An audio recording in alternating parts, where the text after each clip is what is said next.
baravuga ko ari ikinamico yavuze ngo ikinamico ryo ku itariki ya 4 nibyo baba bavuga, ariko rero ntabwo nahamya ko ari ikinamico kubera ko amasasu yarafashwe, amasasu yaravuze muri iryo joro. Iyo usubiye inyuma ukareba plan ya Rwigema yari afite, niho ubonera ko ritari ikinamico, kubera ko plan ya Rwigema yavuga ko azafata u Rwanda mu minsi 3. ni ukuvuga ko ku munsi wa 4 ariho ku wa 4 ingabo ze zagombaga kugera i Kigali. Byarashobokaga kuko nkuko nakubwiye ku itariki ya mbere zatatse Kagitumba, ku ya 2 zataka Nyagatare, ku ya 3 zari Gabiro, ku ya 4 nibwo zagombaga kugera mu mujyi wa Kigali.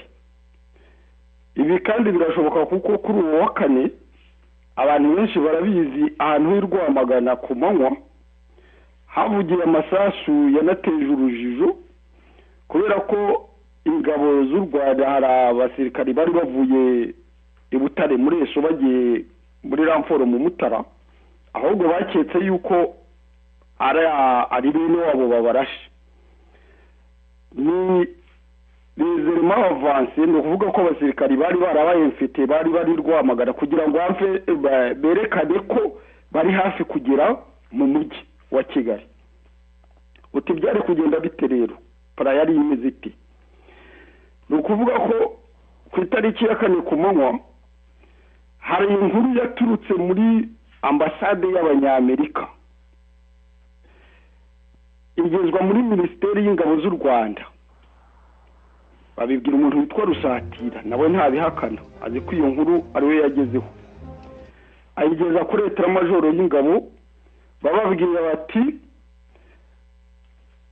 abantu bashinzwe iperereza b'Abanyamerika bamenye yuko umujyi wa Kigali nijoro uri buze kuraswa, nuko kuraza kuba ataki.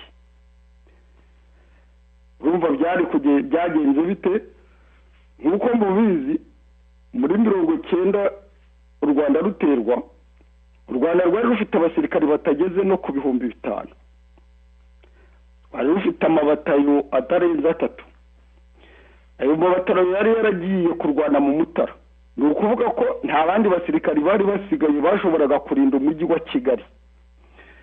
Icyakozwe rero nuko bagombaga gufata abasirikari bagiye mu Mutara bakabagarura i Kigali kuza kurinda umujyi.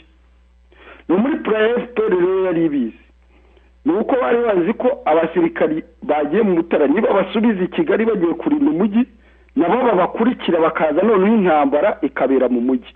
Aho niho mvugira ko byashobokaga, iyo plan yarashobokaga, kandi reaction Etat Major yakoze niyo ngiye kuko nayo nta kundi yari kubigenza, yahise igarura abasirikari bagiye mu Mutara kugaruka i Kigali. Noneho bagarutse bageze i Kigali, FPR yari yaramaze kwinfilitra muri Kigali abantu bagombaga kurasa ku bigo. Ngira ngo waba warumvise uko bafashe umujyi wa Kampala niko byagenze. Barashe ku bigo, abasirikari bagira ubwoba bava mu bigo, ingabo zirabifata.